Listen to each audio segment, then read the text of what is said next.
Kesembilan. Ibu saat melahirkan ke bidan, rumah sakit atau ke dukun beranak, betul? Betul? Nabi saat ibunda ingin melahirkan, Nabi datanglah bidadari yang diutus oleh Allah untuk menjadi bidan Rasul sallallahu alaihi wasallam. Bidannya Nabi, bidan elu.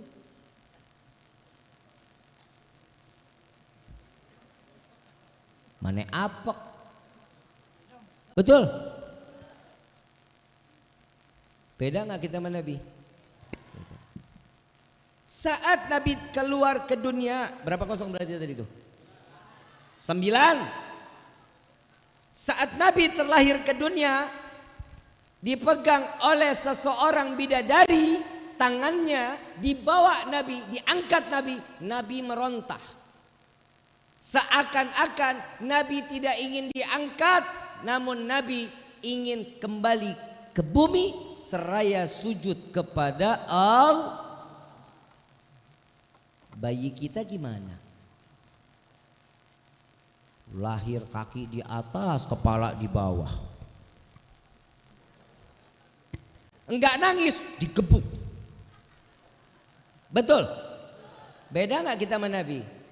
Berapa kosong? Parah. Ini sejarah wajib untuk kita beritahukan kepada penerus pendakwahnya Nabi Muhammad sallallahu alaihi wasallam. Ibu bapak ajarin ke anak-anak kita tentang Rasulullah sallallahu alaihi wasallam. Jangan hanya sejarah yang tidak manfaat. Kenapa kita ulas tentang sejarah? Karena Al-Quran banyak di dalam presentasinya isinya sejarah. Betul nggak? Sejarah ini wajib kita beritahukan kepada anak cucu kita. Kenapa? Dari sinilah kita punya timbul rasa cinta atau mahabbah kepada Rasulullah sallallahu alaihi wasallam. 10-0 kita kalah. Saat itu Nabi sujud, tangan menunjuk ke langit, kepala menengadah ke langit. Anak kita kan gak ada yang begitu, Pak. Kalau kita punya anak begitu, bidan pada loncat. Betul apa enggak? Tuh. Inilah Allah memuliakan Nabi Muhammad. 10. Yang ke-11. Saat Nabi dilahirkan ke dunia, pilar-pilar kejayaan Persia Romawi diruntuhkan oleh Allah. Api raja yang disembah oleh orang kaum Majusi, mereka menyembah api ribuan tahun tidak pernah padam. Saat Nabi dilahirkan, padam api tersebut. Logika, bisa nggak Allah padamkan api Majusi yang disembah oleh orang kaum Majusi 1000 tahun, ribuan tahun sebelum dilahirkan Nabi? Bisa nggak dipadamkan? Pilar-pilar kejayaan Persia Romawi bisa nggak Allah hancurkan sebelum ribuan tahun Nabi dilahirkan ke dunia? Bisa, karena Allah Maha Kuasa, Allah berhak untuk berbuat apapun. Tapi kenapa saat Nabi dilahirkan ke dunia? Ta'ziman wa takriman. Karena Allah memuliakan dan mengagungkan Rasulullah sallallahu alaihi wasallam. Maka dari itu perayaan Maulid kita di malam ini mengingat saat di mana Nabi sallallahu alaihi wasallam dilahirkan. Ini adalah salah satu bahwa kita ini mengharapkan dimuliakan Allah dan diagungkan Allah karena kita memuliakan dan mengagungkan Rasulullah sallallahu alaihi. Paham sampai sini? Jadi Maulid kali ini satu, kita seperti ini ingin kita ini dimuliakan dan diagungkan oleh Allah. Maulid tiap tahun kita rayakan. Maulid setiap tahun kita rayakan. Setiap penceramah semua mengangkat sirah nabawiyah tentang sejarahnya Rasulullah sallallahu alaihi wasallam. ibadahnya Nabi, dan semua pasti berwasiat, yuk sama-sama kita makin dekat lagi ibadah kepada Allah. Semua para alim ulama, mau kiai, mau ajengannya, mau habaibnya, pasti duduk menyampaikan untuk kita takwa kepada Allah. Dari maulid yang lalu sampai maulid kali ini, adakah perubahan di dalam kehidupan kita di dalam beribadah kepada Allah? Nggak usah dijawab, kita cukup berkaca di dalam hati kita. Apa yang sudah berubah di dalam kehidupan kita tatkala sudah para guru, para alim ulama memberikan nasihat tentang Nabi SAW. Apa yang telah kita lakukan? Ibadah kita udah jauh lebih baik dari tahun kemarin atau sama baik? Kita udah menambah atau makin berkurang? Kalau ini terjadi penambahan, berarti kita termasuk orang yang diberikan hidayah oleh Allah. Kalau ini menurun, ini hati-hati nih.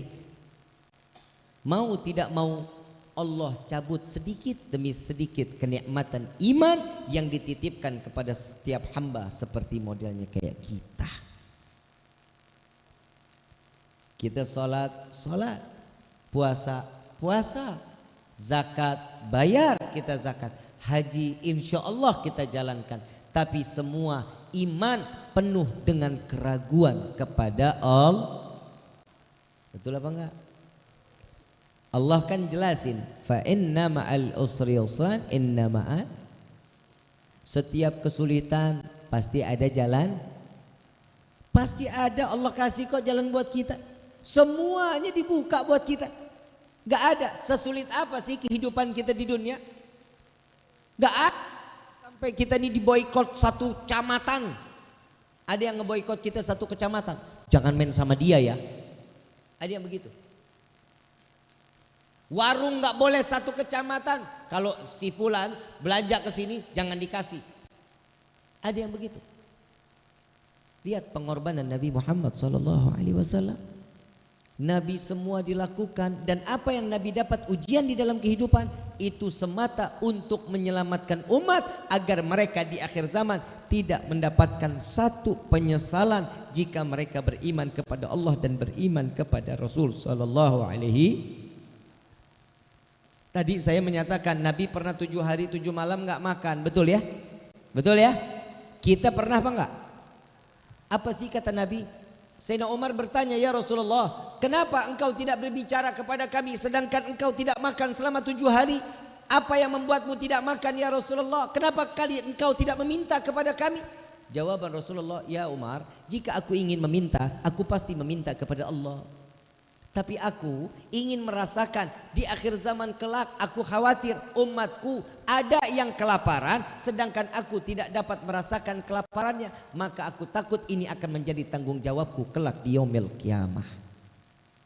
Maka dari itu Nabi merasakan kelaparannya agar apa? Agar Nabi dapat membela umat Rasul sallallahu alaihi wasallam di yaumil qiyamah, bahwa kita tahu betul, Nabi tahu siksaan tatkala dalam keadaan kelaparan. Tapi sampai detik ini ada yang kita kelaparan 7 hari.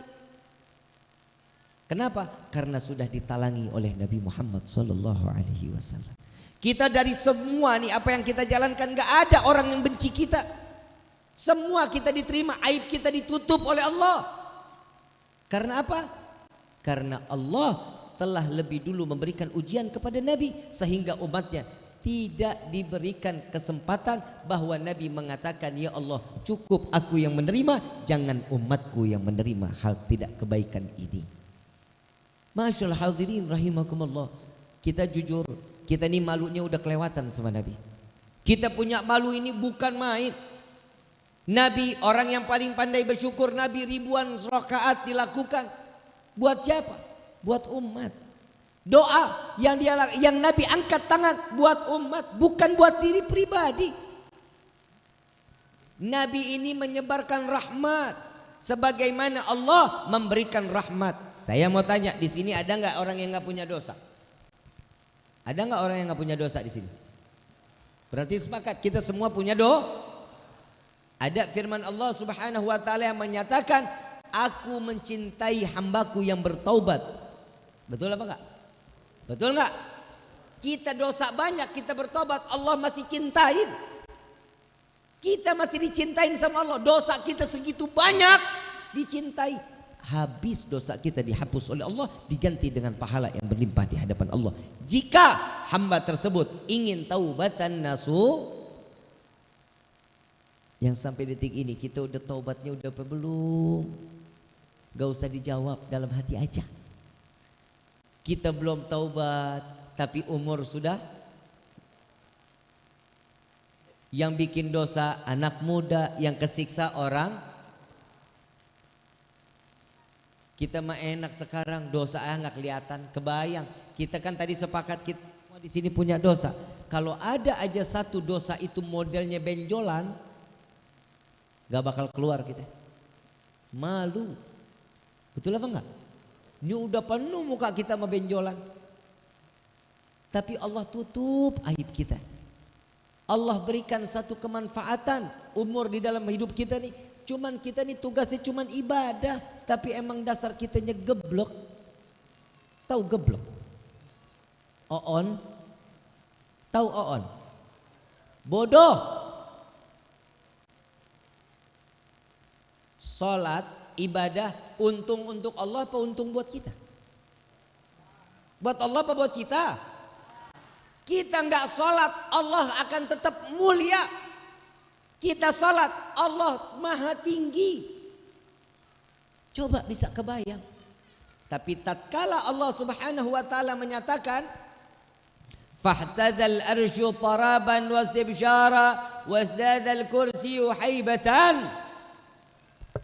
Saat Nabi dilahirkan ke dunia, arasnya Allah bergoncang. Getar arasnya Allah. Kenapa? Hiporia, langit, arasnya Allah gembira saat menyambut kelahiran Nabi Muhammad SAW. Dan Allah menambah dengan kewibawaannya tatkala Nabi dilahirkan di dunia. Kita sholat gak akan menambah kewibawaan Allah, tapi Nabi dilahirkan, Allah bertambah kewibawaannya. Sallu ala Nabi Muhammad. Coba, kita udah dikasih Nabiur Rahmah, kita udah dikasih Nabi yang penuh kasih sayang, Nabi yang memberikan setiap kebaikan, dari mulai makan sampai tidur, dari melek mata sampai merem lagi, semua diberikan oleh Allah lewat siapa? Nabi Yuna Muhammad SAW. Kebaikan demi kebaikan, kebaikan demi kebaikan. Tapi kitanya aja memang nggak pernah ngelakuinnya. Betul apa enggak? Contoh lagi, contoh. Di dalam rumah tangga ada ilmu yang diajarkan oleh Nabi? Ada? Ada nggak? Di dalam rumah tangga ada pelajaran dari Nabi? Contoh, ya, Bu, dengar nih. Rasulullah satu riwayat ngebuka jendela rumah, ngelihat anak-anak lagi pada menari-nari, main duf, ada yang joget-joget. Siti Aisyah mau ngelihat tapi takut. Kenapa? Karena Nabi lihat, Nabi tahu. Rasulullah tahu betul Siti Aisyah ini pengen banget ngelihat yang ada di luar. Saat itu dipanggil Siti Aisyah, ya Aisyah sini. Rasulullah di jendela. Rasulullah di jendela, Siti Aisyah suruh tanya, ini Aisyah mau lihat? Mau ya Rasulullah. Siti Aisyah menaruh dagunya di pundak Nabi Muhammad SAW. Ditaruh. Paham berarti ya? Paham gak? Berarti ditadangin begini di dagunya Nabi. Ditanya sama Rasulullah, sudah puas belum? Belum ya Rasulullah. Sudah belum? Ya Rasulullah. Masih asyik Siti Aisyah. Bukan ngelihat anak-anaknya. Kenapa? Karena dagunya ada di pundak Nabi Muhammad SAW. Sampai ini penari udah nggak ada yang joget, udah nggak ada. Tetap Siti Aisyah masih ngelihat. Ditanya, udah belum? Belum ya Rasulullah. Kenapa? Saking nikmatnya pundak Nabi Muhammad sallallahu alaihi wasallam. Besok ibu kalau ngelihat bapak lagi di luar, taruh. Kira-kira diapain sama bapak? Ih, apa-apaan sih? Betul? Tuh Pak. Ya Pak ya? Nggak boleh. Nabi bukan yang ngajarin tuh. Nabi yang ngajarin. Kenapa? Keromantisan di dalam rumah tangga juga diajarin sama Nabi Muhammad sallallahu alaihi wasallam. Akhlaknya luar biasa. Seorang istri ditanya, wahai istriku ya Aisyah, adakah makanan yang bisa dimakan pagi ini? Jawaban Siti Aisyah, ya Rasulullah, udah 2 bulan dapur nggak mengeluarkan asap. Jawaban Rasulullah, baik ya Aisyah, kalau begitu saya minta maaf, saya hari ini saya berpuasa. Keluar Rasulullah, dikejar sama Siti Aisyah, ya Rasulullah, boleh nggak saya puasa juga? Paham nggak dari kisah ini, Bu? Bu, paham dari kisah ini? Apa? Dapur Nabi tidak mengeluarkan, berarti nggak pernah. Rasulullah marah sama istri nggak? Istri marah nggak sama Rasulullah? Dua-duanya dipakai untuk ibadah, sama-sama berpuasa kepada Allah. Model kayak ibu bagaimana? Hah? Bapak pulang. Yang ada nggak makanan sarapan hari ini? Boro-boro. Dari kemarin dia kagak apa kagak. Beda nggak kita sama Nabi? Diajarin nggak sama Nabi? Untuk yang berakhlak diajarin apa enggak? Coba digunain ibu bapak yang dirahmati oleh Allah. Rumah tangga bakal adem, tentrem, ayem. Ini yang ditanda-tanda sebagai keluarga yang sakinah, mawaddah. Tuh. Senang gak ikut cara Nabi? Ada lagi. Nabi pernah gak sih suap-suapan sama Siti Aisyah? Siti Aisyah saat Nabi mau makan, Siti Aisyah ngeliatin aja sambil senyum-senyum. Nabi ambil makanannya, Nabi makan, selesai Nabi makan, Nabi ambil lagi, Nabi suapin Siti Aisyah. Dimakan, senang banget. Ibu pernah disuapin sama suami?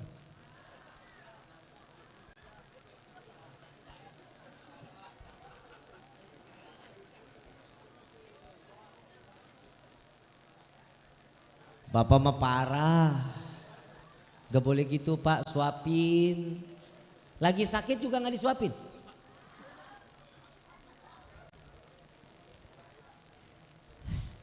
Jadi suami gak manfaat banget.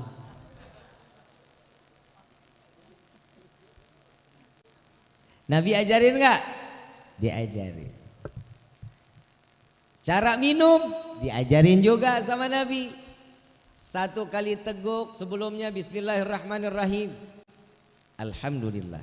Bismillahirrahmanirrahim. Alhamdulillah. Bismillahirrahmanirrahim. Alhamdulillah. 3 kali. Kalau kita gimana?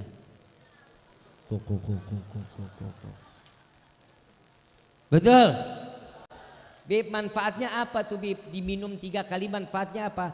Selama air itu setelah kita bacakan bismillah, alhamdulillah, bismillah, alhamdulillah sebanyak 3 kali kita dengan 3 tegukan, air yang ada di dalam diri kita selama masih ada di dalam, Allah tidak akan izinkan jasad ini untuk bermaksiat kepada Allah. Cuman minum, ada khasiat dan manfaat. Ada lagi, insya Allah kita bisa jalanin ya. Insya Allah. Salat sehari semalam berapa waktu? Berapa? 5 waktu. Adzan sehari semalam ada berapa waktu? Kok ragu-ragu? Kali Maleber ada 7. Hah? Salat berapa waktu? Adzan berapa waktu? Ada kabar gembira dari Nabi. Barang siapa dia berziarah kepadaku ke kota Madinah semasa hidup atau setelah wafatnya aku, mereka akan mendapatkan syafaatku di yaumil qiyamah. Senang apa enggak? Ziarah ke kota Madinah. Yang ada rezeki, insya Allah Allah luasin rezekinya. Allah kasih kesehatan untuk melaksanakan ibadah haji dan umrah dan dapat berziarah ke makam Nabi Muhammad. Amin ya rabbal. Orang Maleber ngomong, Habib teboga duit, duitnya terlalu seer. Betul ya? Betul nggak? Ada kabar gembira. Nabi tahu kita mah orang yang banyak ada yang nggak punya, orang yang nggak mampu ada. Tapi Nabi memberikan kabar gembira pula kepada orang-orang yang tidak diberikan kemampuan, belum diberikan kemampuan. Allah kasih kemampuan tersebut. Apa? Barang siapa membaca doa setelah azan, Allahumma rabba hadhihi da'wati tammah wassalatil qa'imah adi sayyidina Muhammad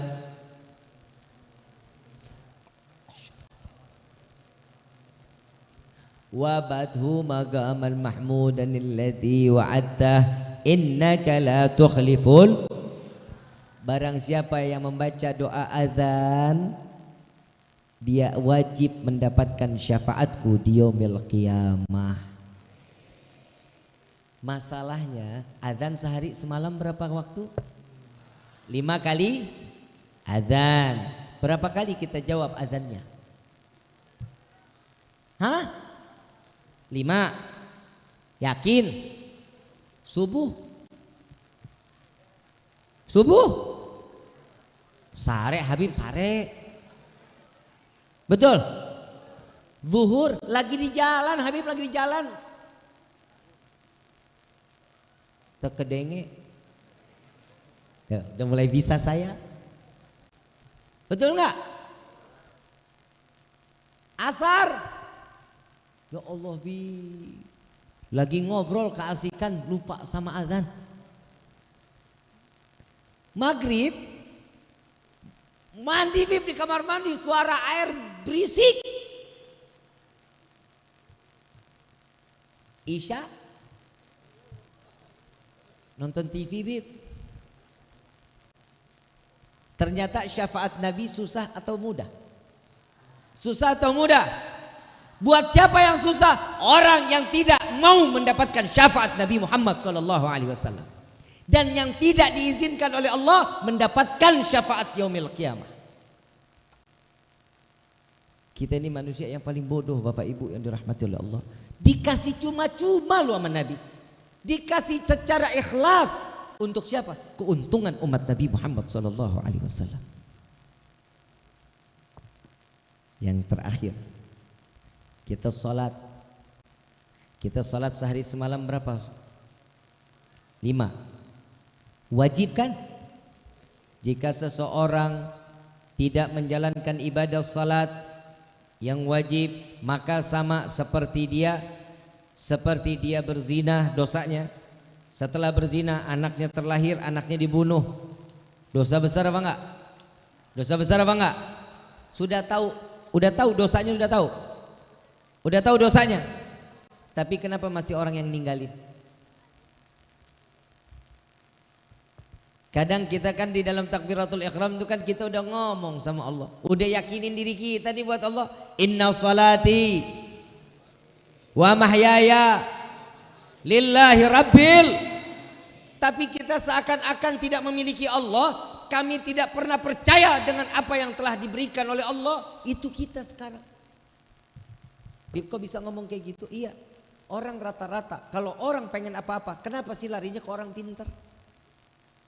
Ayo, kenapa apa-apa larinya ke orang pintar, apa-apa ke orang pintar? Kenapa disebut orang pintar? Saya mau tanya. Karena yang datang orang tolol. Lah emang benar. Sekarang udah banyak yang namanya orang pintar berkedok agama. Hati-hati nih, hati-hati.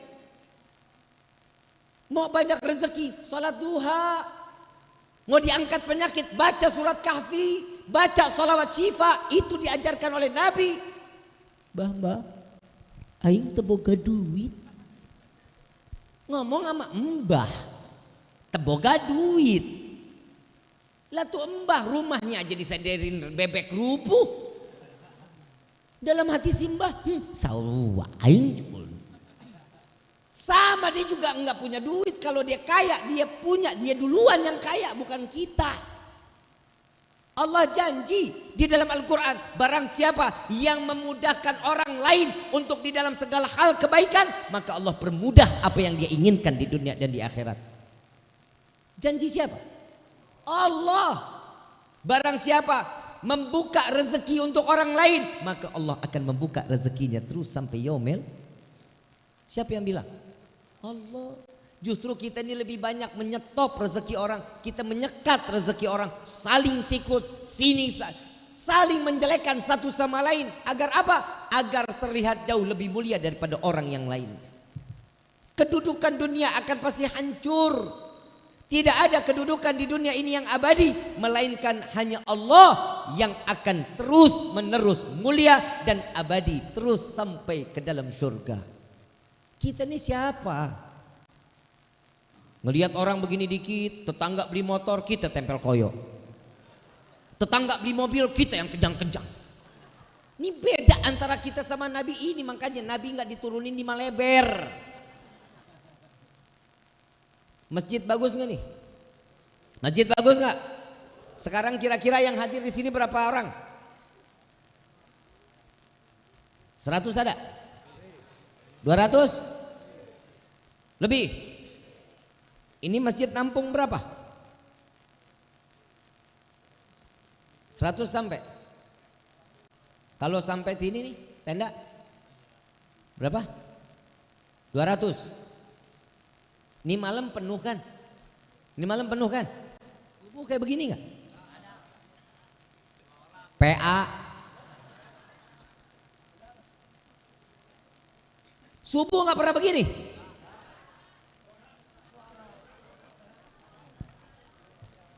Subuh berapa soft?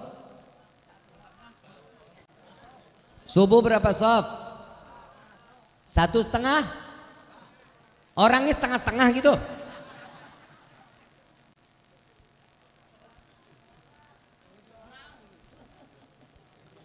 Pasti yang datang aki-aki. Betul apa enggak? Anak mudanya pada kemana? PA. Anak muda. Anak muda, lu Gunung Cermek segitu tinggi, Palutungan begitu jauh, lu nyampe pada kesana. Masjid tetangga rumah boro-boro kaki ngelangkah masuk ke dalam masjid. Bikin malu lo. Saya cuma mau bilangin sama bapak-bapak yang ada di sini, Merbot, DKM. Kalau ada anak muda yang nggak sering main ke masjid, kalau mati jangan pernah disolatin di masjid. Gelindingin baik, gelindingin. Yang datang aki-aki ke masjid, kenapa yang sering datang aki-aki? Karena tahu mereka umurnya udah expired. Lah emang benar. Padahal kematian, ingat yang tua atau yang muda, semuanya sama. Betul? Yang di dalam kandungan bisa mati nggak? Yang baru lahir? Yang masih muda gagah? Sini ada yang umur 60 ada. 3 tahun lagi. Nabi meninggal umur berapa? Kata Nabi apa? Kita umat Nabi ini umurnya nggak jauh-jauh dari nabinya, 60 sampai 7. Kalau 60 berarti berapa lagi umur? Nah kan lu yang nyumpahin kan 3 tahun aja. Yang 63 ada? Mana? Ada yang 63 ada? Tinggal dicabut sikringnya. Paeh. Betul. Sekarang kalau orang yang mati atau meninggal? Kalau manusia mati atau meninggal? Bukan mati. Inna salati wa mahyaya lillah. Wa mati nggak ada, wa meninggali. Ibu bapak yang dirahmati oleh Allah, percaya dengan takdir Allah? Percaya dengan takdir Allah? Kita tahu daun nih, daun pohon begitu tinggi, besar, tinggi luar biasa. Setiap daun yang jatuh kemanapun itu atas takdir atau petunjuk dari Allah. Turun di sini, turun di sini, turun di sini. Kalian mau jabatan seperti apapun, semua akan kembali kepada Kita sholat, Kita sholat. Yang namanya bujur, woi, bujur. Ini apa namanya? Bahasa Sundanya apa? Hulu apa sirah? Sarwa bae Habib. Betul kan? Ini kepala nih. Kalau dipukul marah apa enggak? Kenapa? Enak aja. Ini kepala saya difitrah ini. Betul enggak? Saat sujud kepala ada di mana? Sejajar dengan apa? Telapak kaki. Bujur adanya di mana? Lebih tinggi dari kepala apa lebih rendah dari kepala? Jadi dunia ini lo mau sebagaimanapun kalian mau berbuat apa, tetap kalian akan adanya di yang namanya dunia akan larinya ke belakang. Gak akan pernah kita nikmatin. Yang saya bingung, setiap orang lagi buang air besar, kenapa masih diliatin? Kenapa?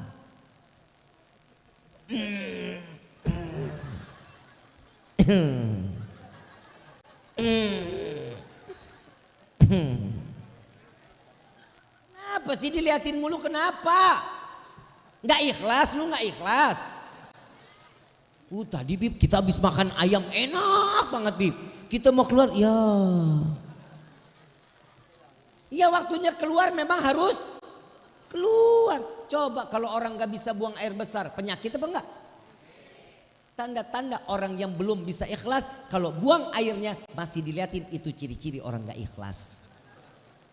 Kadang banyak yang nanya sama saya, Habib gimana cara untuk ikhlas? Lu lihat aja sendiri, lo nengok. Kalau masih nengok berarti lu orang yang gak ikhlas.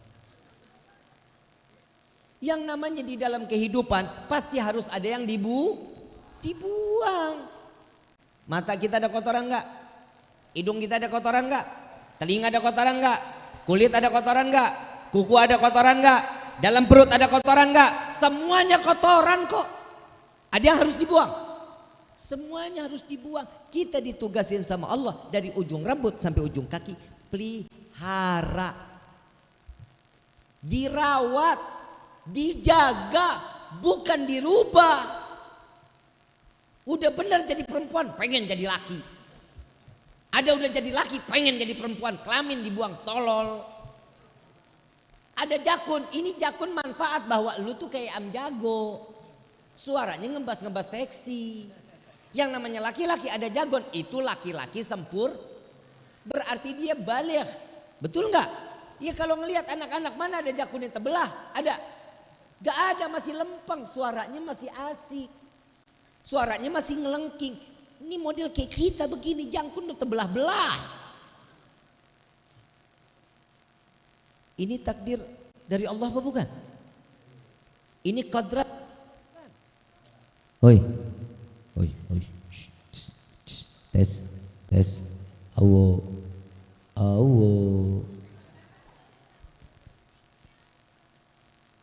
Yang perempuan sudah menjadi kod, laki-laki sudah juga menjadi kod. Bisa dirubah? Kodrat itu nggak bisa dirubah. Kalau takdir bisa kita rubah. Kalau takdir bisa dirubah, bisa. Contoh, bapak seorang petani, ibu seorang rumah tangga, hidup kelayakannya nggak ada apa-apanya, tapi beliau kerja keras mencari rezeki, menafkahi anak sehingga anak menjadi S1, S2, S3, menjadi dokter, insinyur, profesor, betul? Kehidupannya berubah nggak? Takdir berubah nggak? Itu namanya boro-boro dulu pernah tahu mobil apa aja mereknya, naik sepeda aja kagak punya, betul? Tapi anak menjadi sukses, pulang ke kampung, Pak, Bu, naik mobil baru nih, betul? Naik gak derajat yang namanya orang tua? Takdir bisa dirubah, kodrat gak bisa dirubah. Maka dari itu, ma'asyiral hadirin rahimakumullah, maulid yang diajarkan oleh para salaf, kita memeriahkan, kita bergembira, kita merayakan untuk apa? Merubah diri kita jauh lebih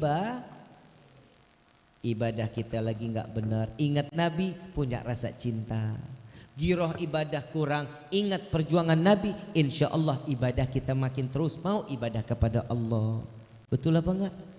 Berarti Nabi ini Allah ciptakan di dunia buat umat manfaat atau enggak? Manfaat atau enggak? Kalau sudah tahu manfaat, ambil kemanfaatan dari Nabi untuk kehidupan kita sehari-hari. Contoh kecil, pakai sendal kaki kan, buka sendal kaki ini kan satu yang ketiap harian kita lakukan. Masuk kamar mandi sebelumnya baca doa, masuk kaki, jangan pernah dua-duanya licin ngeglendak paeh. Ya, masuk kaki kiri, keluar kamar mandi kaki. Ini kan sudah diajarkan sama Nabi. Untuk apa? Mengikat antara kita dengan Nabi makin selalu dalam berdekat. Ini fungsi maulid. Kita bersolawatnya seperti ini aja, dengan hati kegembiraan kepada Nabi, Allah berikan satu kegembiraan kelak nanti di yaumil qiyamah. Acara seperti ini buat panitia. Saya mau tanya dulu nih, semua jamaah datang ke tempat ini senang atau enggak? Gembira atau tidak? Panitia akan mendapatkan kesenangan seorang mukmin yang hadir di dalam tempat ini sesuai daripada hadis Nabi. Barang siapa membuat senang seorang mukmin, maka jauh lebih baik daripada yang namanya ibadah 60 tahun. Berbuat baik sama orang, senengin hati orang. Nabi bikin senang kita. Orangnya Nabi ini udah nggak ada, tapi sampai sekarang kita selalu dibuat senang oleh Nabi SAW. Betul apa enggak? Betul apa enggak? Mudah-mudahan kita selalu diizinkan oleh Allah untuk selalu